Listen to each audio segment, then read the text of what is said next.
नमस्कार, VKB news के prime time में आपका स्वागत है। अब रुक करते हैं आज के हेडलाइंस पर।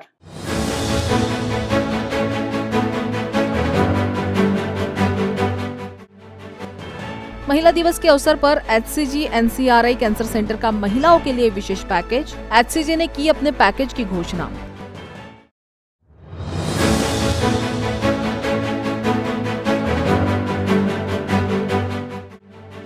महाराष्ट्र में बड़ा राजनीतिक फैसला, MP पैटर्न पर इलेक्शन करवाने के कई अधिकार राज्य सरकार के हाथ में।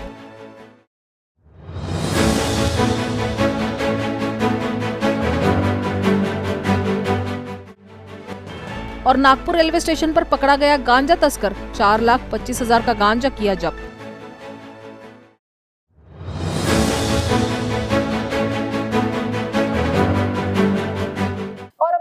विस्तार से। महिला दिवस के अवसर पर HCG NCRI कैंसर सेंटर द्वारा महिला विशेष क्लिनिक दिव्या लॉन्च किया गया है।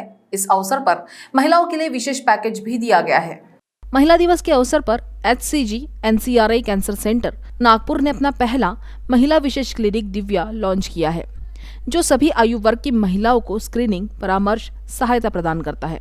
HCG ने अपने पैकेज की भी घोषणा की, जहां सभी महिलाएं चेकअप करा सकती हैं। इस पैकेज में पैप्समियर, मैमोग्राफी, USG, महिला सलाहकार, आहार विशेषज्ञ, फिजियोथेरेपिस्ट, साइको ऑन्कोलॉजिस्ट और सर्वाइकल कैंसर टीकाकरण परामर्श का भी समावेश रहेगा। ये पैकेज 8 मार्च 2022 से 8 अप्रैल 2022 तक और उसके बाद हर महीने की 8 तारीख को फरवरी 2023 तक मान्य है। क्लिनिक और स्वास्थ्य पैकेज का शुभारंभ संभागीय आयुक्त प्राजक्ता लवंगारे वर्मा द्वारा किया गया था। उन्होंने नारीत्व और मानवता के प्रति उनकी सेवाओं के लिए नागपुर की 13 प्रतिष्ठित महिलाओं को भी सम्मानित किया। So 8th of March is celebrated as International Women's Day और इस अवसर पे हम HCG ऑन्कोलॉजी सेंटर की तरफ से एक दिव्या क्लिनिक लॉन्च कर रहे हैं। तो ये है एक स्क्रीनिंग क्लिनिक फॉर महिला और छोटे यंग गर्ल्स के लिए भी है।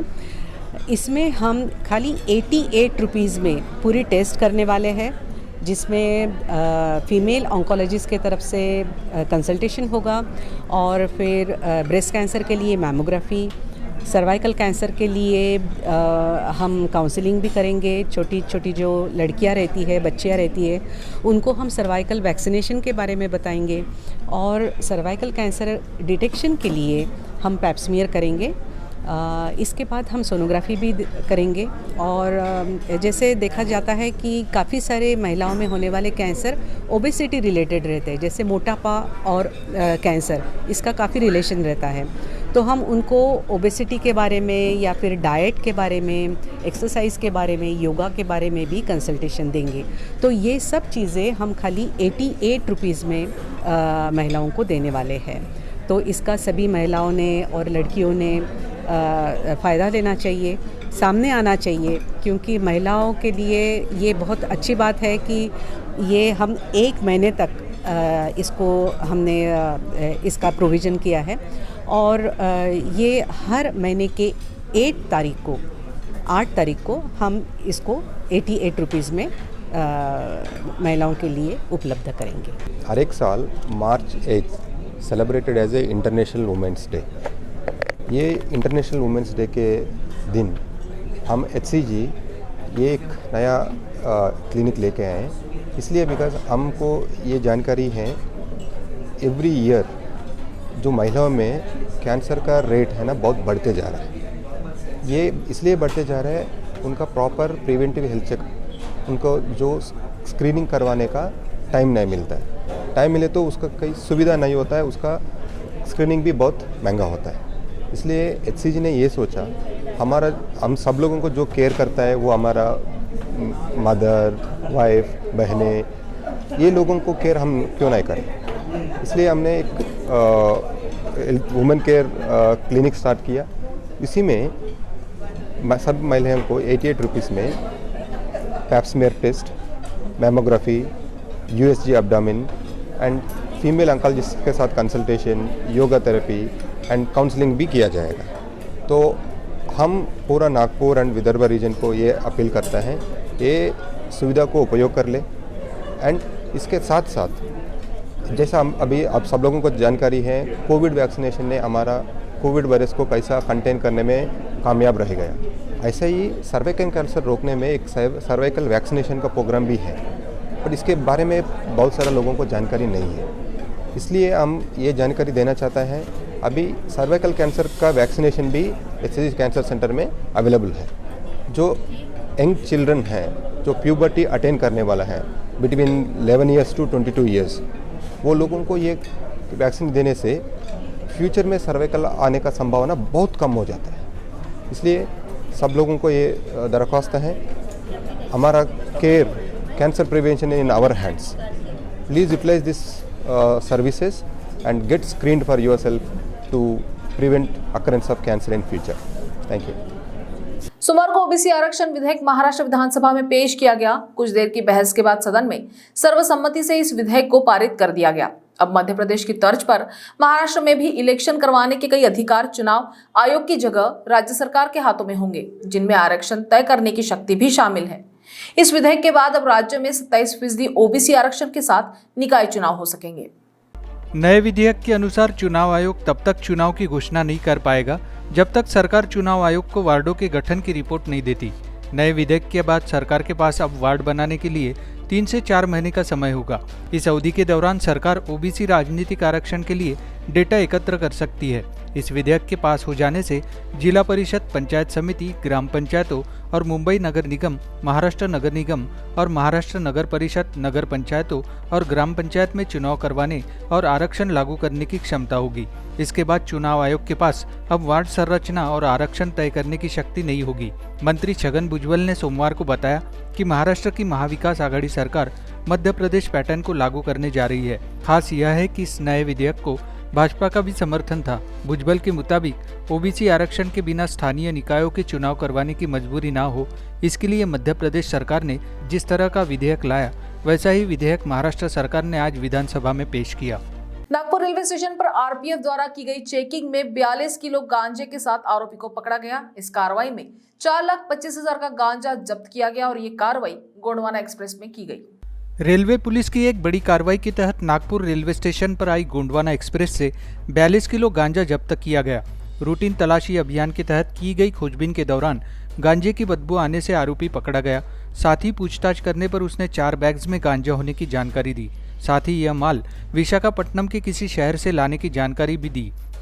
यह कार्रवाई माननीय पुलिस अधीक्षक एम राजकुमार, इनके मार्गदर्शन में माननीय अपर पुलिस अधीक्षक वैशाली शिंदे, सह पुलिस निरीक्षक संदीप गुंडा ने, सह पुलिस निरीक्षक दीपाली खरात, पुलिस उपनिरीक्षक विजय तायवाड़े, पुलिस उपनिरीक्षक ओम प्रकाश भलावी, सह पुलिस उपनिरीक्षक विवेक चाहंदे, पोहवा पटले, अमलदार Yogesh घुरडे, Gajanan Shelke, Mukesh Narule, Roshan Mogre, Samir Khade, Praful Lanjewar, Bhupesh Dhongdi, Vanita Khadse, railway police station Nagpur इन्होंने की। रविवार को भारतीय जनता पार्टी के वरिष्ठ नेता एवं शहर की अनेक सामाजिक संस्थाओं से जुड़े समाजसेवी घनश्याम दास कुकरेजा के 75वें जन्मदिन यानी अमृत महोत्सव के उपलक्ष्य में जरीपटका स्थित दयानंद आर्य कन्या महाविद्यालय के प्रांगण में सत्कार कार्यक्रम का आयोजन किया गया।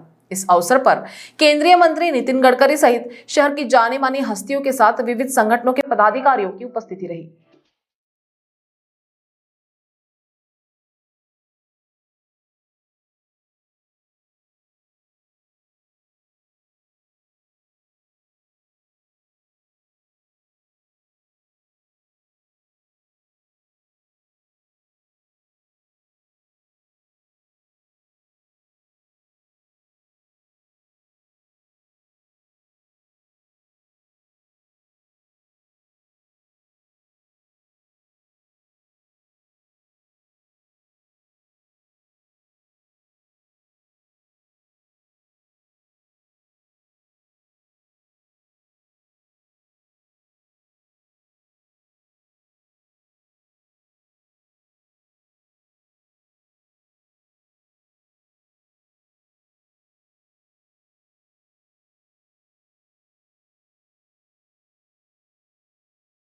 रविवार को केंद्रीय मंत्री नितिन गडकरी ने कहा कि अजनी में प्रस्तावित अंतर्राष्ट्रीय inter model station IMS project यदि लोगों को नहीं चाहिए तो इसे रद्द कर दिया जाएगा। इससे प्रकल्प के लिए मंजूर की गई 1200 करोड़ रुपए की निधि वापस चली जाएगी।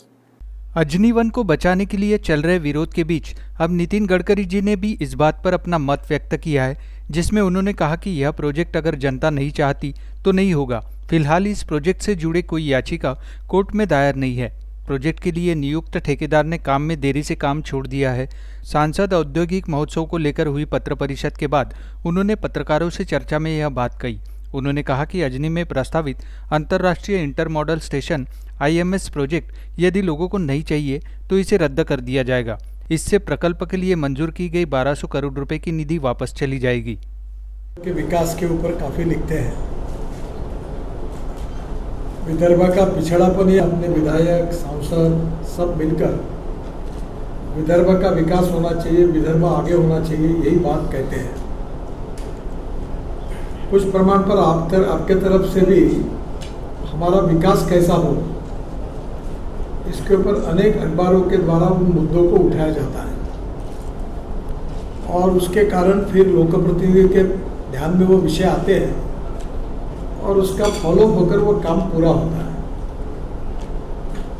एक प्रकार से औद्योगिक क्षेत्र में हमारे देश में टोटल जो देश का विकास हुआ है उसमें 8 से 12% कंट्रीब्यूशन GDP ग्रोथ में एग्रीकल्चर और अलाइड सेक्टर का है और 22 से 24% मैन्युफैक्चरिंग सेक्टर का है और 52 से 56% जो है वो सर्विस सेक्टर का है।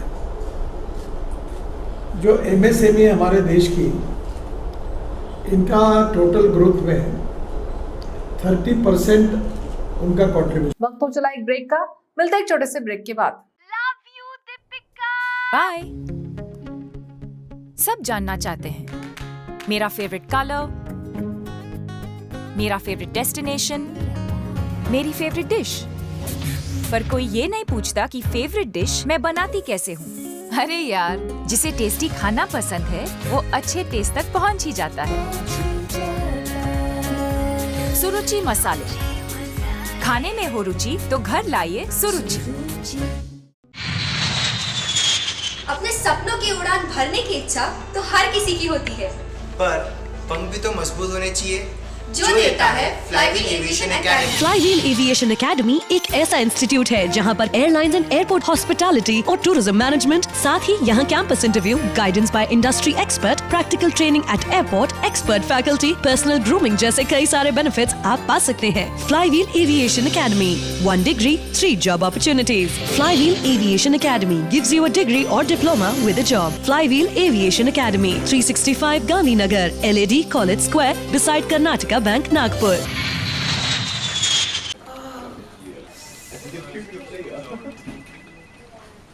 बॉस ने मीटिंग बुलाई। क्या यार, आदमी की तकलीफ को तो समझो। बाहर बाहर उठो बैठो उठो बैठो। जनाब, तकलीफ उठने बैठने की नहीं, तकलीफ बवासीर की है। बवासीर, फिशर, भगंदर, पाइलोनियल साइंस का आयुर्वेद तथा आधुनिक लेजर से उपचार। अभ्युदय पाइल्स लेजर हॉस्पिटल, लोहार समाज भवन के पीछे, महापुष्प सोसाइटी, शताब्दी नगर चौक से मनीष नगर रोड, नागपुर। कॉल और विजिट करें www.pilesfistulacure.com।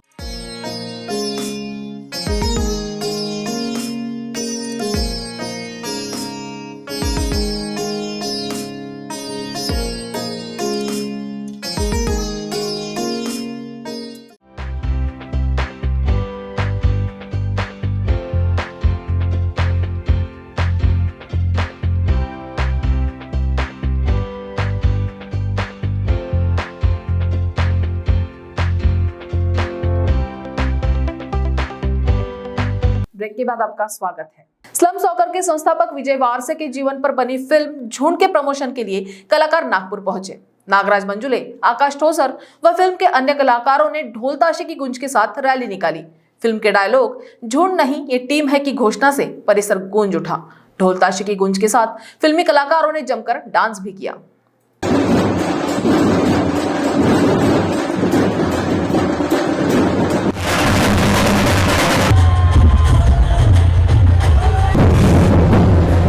गलत राह पर चलने वाले युवाओं को सही राह पर एक फुटबॉल के जरिए लाने वाली विजय वारसे पर बनी फिल्म आखिर रिलीज हो ही गई।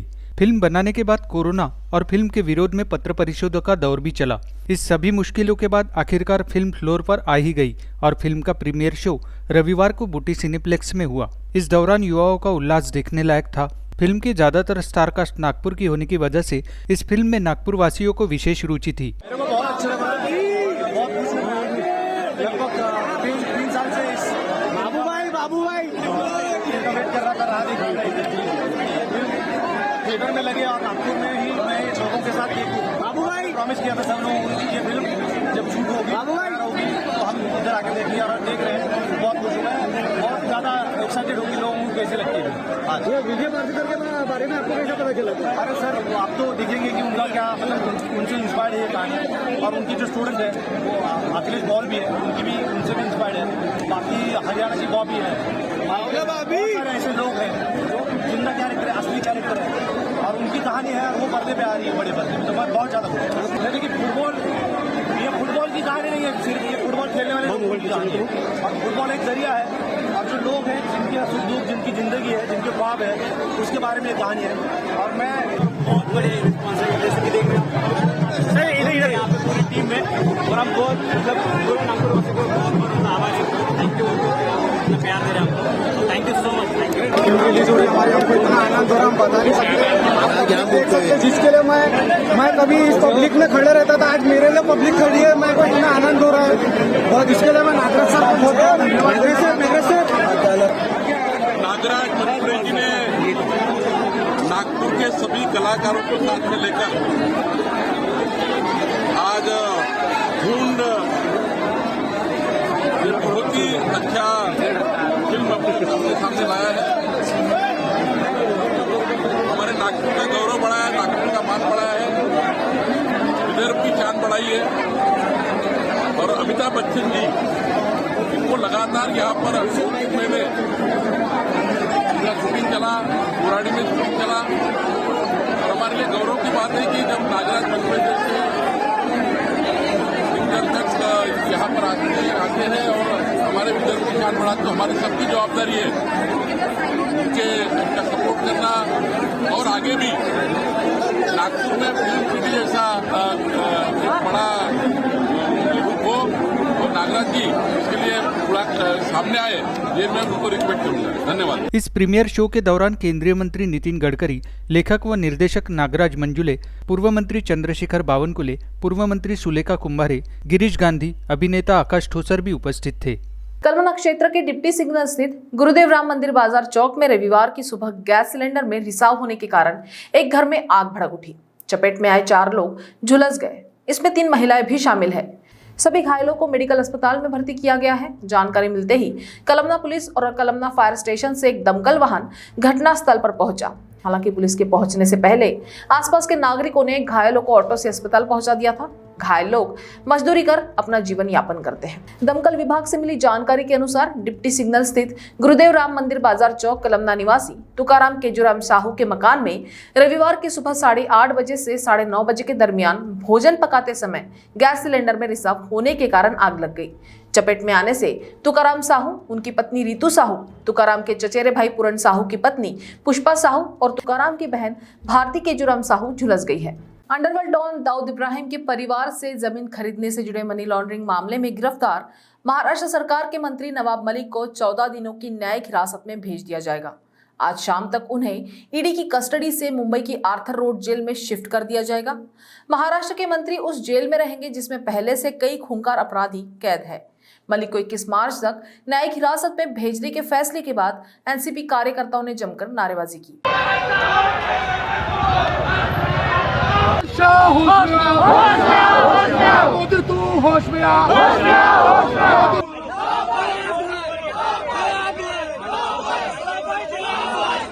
23 फरवरी को गिरफ्तार मंत्री नवाब मलिक की ईडी कस्टडी को 7 मार्च तक के लिए बढ़ा दिया गया था। आज सोमवार को उनका मेडिकल करवाने के बाद उन्हें अदालत में फिर से पेश किया गया था। अदालत में मलिक की आगे की कस्टडी को लेकर तकरीबन 20 मिनट तक बहस हुई। ईडी की ओर से additional solicitor general Anil Singh ने पक्ष रखा, जबकि मलिक की ओर से अमित देसाई और तारक सैयद ने पैरवी की है। अदालत में सुनवाई के दौरान additional solicitor general Anil Singh ने अदालत से उनकी कस्टडी बढ़ाने की मांग नहीं करते हुए उन्हें न्यायिक हिरासत में भेजने का आग्रह किया, जिसे जज ने मान लिया। हालांकि इसके बावजूद मलिक के वकील तारक सैयद ने उनकी कस्टडी का विरोध करते हुए एक एप्लीकेशन मूव किया था। इससे पहले की सुनवाई में सरकारी वकील ने 1993 बम धमाकों से जुड़ा एक कॉन्फिडेंशियल स्टेटमेंट अदालत के सामने रखा है, जिसके बाद मलिक की कस्टडी को बढ़ा दिया गया था। न्यायालय ने उनको 21 मार्च तक जेल कस्टडी दिया है। अभी उसके बाद में हमारे पार्टी के नेता और परिवार के लोग वकील के साथ में विचार विमर्श करके आगे क्या करने का उसके ऊपर सलाह मशवरा करके फैसला करेंगे। अभी बोलना जल्दबाजी होगी, जब तक जैसा जैसा मार्गदर्शन हमको हमारे नेताओं का और वकील का मिलेगा उस तरीके से हम आगे बढ़ेंगे। वो जग जाहिर है, उसमें बताने की ज़रूरत नहीं है। जब नवाब मलिक आपके बीच आएंगे तो वो खुलासा खुद करेंगे। नवाब मलिक पार्टी के राष्ट्रीय प्रवक्ता है, उन्होंने जिस तरीके से पिछले 4 महीने से अपनी बात रखने का काम किया था और 3 और 23 तारीख को ईडी ने उनको विदाउट नोटिस जिस तरीके से उठाया, मुंबई नहीं, महाराष्ट्र नहीं, भारतवर्ष नहीं, सारी दुनिया जानती है। जब नवाब मलिक साहब आपके बीच में होंगे, बाकी का खुलासा वो खुद करेंगे। अभी वो हमारे वकील और हम परिवार का मेरा एक सदस्य वो भी वकील है, अभी अंदर है, कोर्ट रूम में है। वहाँ आने के बाद में वो लोग खुद डिसाइड करेंगे आगे क्या करना है। ही तर राजनीतिक चाल आहे भाजप सरकारची। हे मोदी सरकारचं प्लॅनच आहे की जे महाराष्ट्रातून उभरतं नेतृत्व जे कोणी निघतं आहे त्याला याला ईडी मार्फत, NCB मार्फत किंवा CBI मार्फत त्यांच्यावर बोगस केसेस करून त्यांच्यावर अन्याय करून त्यांना मधी टाकायचं आणि स्वतःच्या पक्षाचा उदोदो करून घ्यायचा, हे जास्त दिवस चालणार नाही। कारण की आपल्या भारत देशामध्ये संविधान हा फार मजबूत आहे आणि या मजबूतीमुळे त्या सगळ्यांना न्याय मिळेल। नवाब मलिक साहेबांना तर बिलकुल न्याय मिळेल, कारण की संविधानमधले जेवढे पण संविधानामध्ये बाबासाहेब आंबेडकरांमुळे जेवढे न्यायाधीश झालेले आहेत ते खऱ्याचं खरं आणि खोट्याचं खोटं करून दाखवणार आहेत। हे आम्हाला निश्चितच संविधानावर भरोसा आहे आणि देवतावर भरोसा आहे आणि लवकरच मलिक साहेब न्याय मिळून ते बिलकुल बाहेर येतील। हे आम्हाला सर्व नवाब मलिकांचे जेवढे पण चाहते आहेत त्यांना न्याय मिळेल आणि नवाब मलिकांचा परिवाराला सुद्धा न्याय मिळेल। विगत दिनों से अमरावती के मनपा आयुक्त प्रवीण आष्टीकर पर विधायक रवि राणा के समर्थकों द्वारा स्याही फेंकने के बाद राणा समर्थकों को गिरफ्तार कर लिया गया था और इस मामले में विधायक रवि राणा पर मामला दर्ज किया गया था, जिसके बाद अनेक दिनों तक रवि राणा सामने नहीं आए। शनिवार को राणा को अमरावती की अदालत ने अग्रिम जमानत दे दी, जिसके बाद आज रवि राणा मुंबई में विधानसभा की कार्यवाही में शामिल होने पहुंचे। राणा ने आरोप लगाया कि मुख्यमंत्री और गृह मंत्री ने उनके खिलाफ मामला दर्ज करने के आदेश दिए थे। आइए देखते हैं क्या कुछ कहना है विधायक रवि राणा का। जब अधिवेशन चल रहा है, अधिवेशन चलते टाइम 307 जैसा गंभीर गुना मुझ पे दाखिल होता है, 353 दाखिल होता है। जब मैं दिल्ली में था और यहाँ पे गृह मंत्री और मुख्यमंत्री अगर आदेश देते हैं आमदार रवि राणा पे गुना दाखिल करो, और मेरे घर पे 100-150 पुलिस रात को 3 बजे जाती है, मेरे बुजुर्ग माता पिताओं को उठाती है नींद में से, खासदार नवनीत राणा को डिटेन करती है, और मैं आज न्यायालय पे मेरा विश्वास है, न्यायालय ने मुझे बेल दी है, बेल लेके मैं आज यहाँ पे आया हूँ। और मुझे लगता है जिस विधिमंडल का मैं सदस्य हूँ, उस सदस्य के ऊपर अगर अन्याय हो रहा है, उनको फंसाया जा रहा है, तो मैं लोगों को न्याय कैसा दूँ? तो पहले मेरी बात सदस्य सुनना चाहिए सभागृह के अंदर और उसके ऊपर कार्रवाई होना चाहिए। ये मेरी मांग मैंने विधानसभा अध्यक्षों की है। तो प्राइम टाइम न्यूज में आज इतना ही। आपसे कल फिर मुलाकात होगी, तब तक देखते रहिए वीकेबी न्यूज। नमस्कार।